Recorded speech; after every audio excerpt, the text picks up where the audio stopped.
converso agora ao vivo com a secretária estadual de Educação, Betânia Ramalho. Boa tarde, secretária. Boa tarde. Eu queria começar a entrevista falando, amanhã, dia 14, já tem um indicativo de greve dos professores da rede estadual de educação. E a senhora já se reuniu, inclusive, com eles ontem à tarde. Seria o início, talvez, de uma rodada de negociações? Cabe falar em rodada de negociações nesse momento? Não, absolutamente, né? No dia primeiro dia de aula, a governadora anunciou o cumprimento integral da lei do piso. Então, isso representa mais 22% para toda a categoria, os professores que estão na ativa, os aposentados.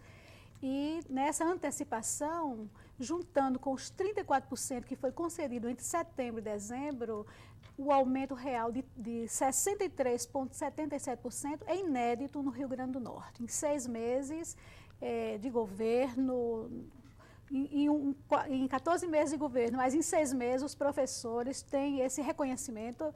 Isso faz parte do projeto do governo de valorizar os professores, que realmente há anos não têm tido esse reconhecimento e respeito mesmo, respeito para com a categoria. Então, não acreditamos que, no caso do Rio Grande do Norte, a greve tenha essa projeção, e até porque com o desgaste tremendo que foi a última greve, uma greve desnecessária, porque os 34% ia ser construído, inclusive queríamos ter construído junto com o próprio sindicato, mas não foi possível, né?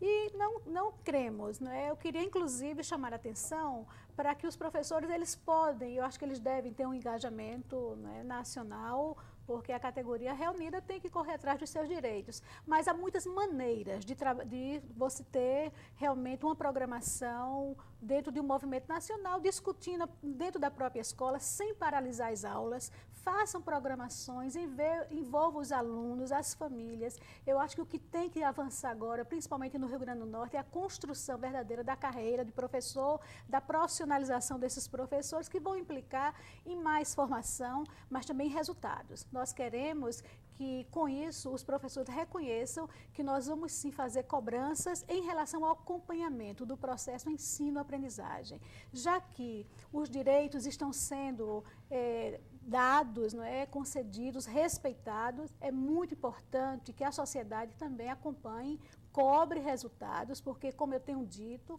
é uma educação que custa muito a todos nós, principalmente pelos resultados tão pequenos para uma população que é que mais carece, não é? Secretária, a senhora fala em mobilização nacional, para que as pessoas que estejam em casa entendam bem direitinho, esse indicativo de greve amanhã, na verdade, ele faz parte de um indicativo nacional, é isso mesmo? Exatamente, são 3 dias de paralisações, isso vem sendo arregimentado, né, pelo CNTE, junto com a categoria nacionalmente organizada, porque a questão do piso nacional é uma lei federal polêmica, complicada, porque aprova-se uma lei sem um impacto financeiro.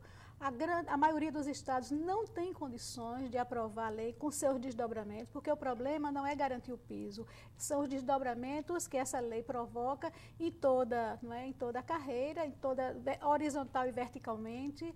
Os municípios não têm realmente condições financeiras. Com a vinda do ministro, esse foi um dos temas que mais discutimos naquela reunião nacional com todos os secretários de educação.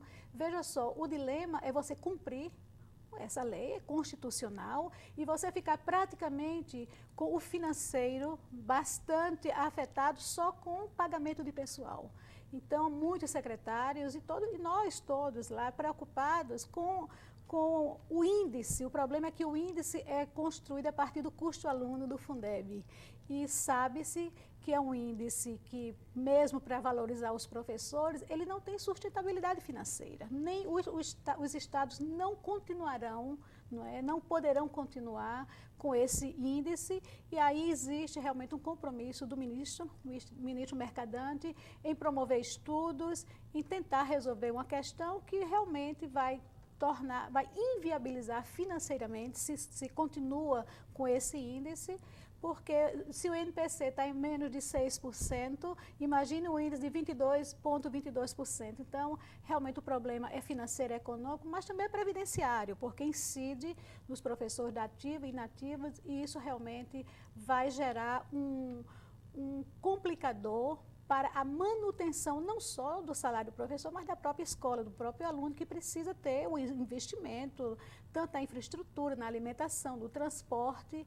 Realmente é algo preocupante, mas o interessante disso tudo é que não dá também para construir uma educação de qualidade sem valorização dos professores. A valorização passa não só por salários, mas por formação, né?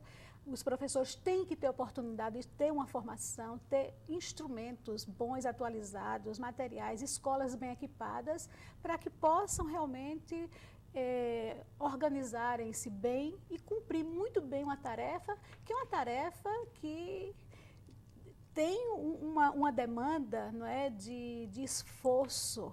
Né? A questão do ensino não é algo tão simples como pensam.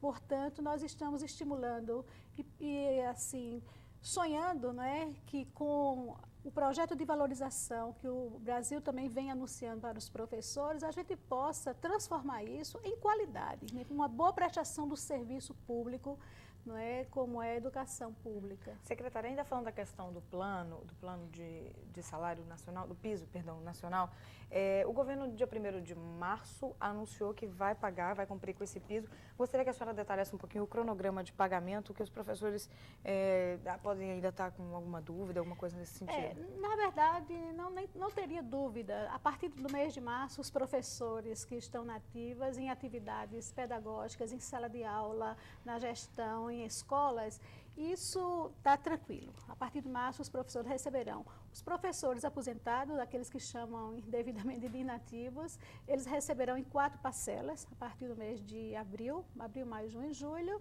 porque realmente o impacto financeiro é elevado e não dava para, ou fazia, como fizemos o ano passado, parcelando 4 meses para todo mundo, ou a gente valorizando primeiro quem já está em sala de aula, e essa foi a decisão da governadora. E junto com isso, há outras questões que o Estado também deixou de cumprir. Promoções verticais, desde 2006, que essas promoções não foram concedidas. Os professores, para a população entender, os professores vão se qualificando, têm uma formação em nível superior, faz uma especialização, um mestrado, doutorado, e não ganha os percentuais correspondentes a esses benefícios. Também isso está começando a ser pago agora a partir de março, vai parcelando, vamos começar a incidir nos mais antigos, aqueles que estão com processo em 2006, 2007, então estamos parcelando assim. E veja que há um interesse do governo, da governadora, realmente tentar equilibrar uma equação que nós chamamos promoção da qualidade da educação com valorização pedagógica dos professores. Passa por salário, passa por formação, mas passa principalmente por uma boa organização escolar, uma boa gestão pedagógica da escola e uma boa gestão do ensino. Os professores, eles têm que refletir bem sobre as consequências do seu trabalho.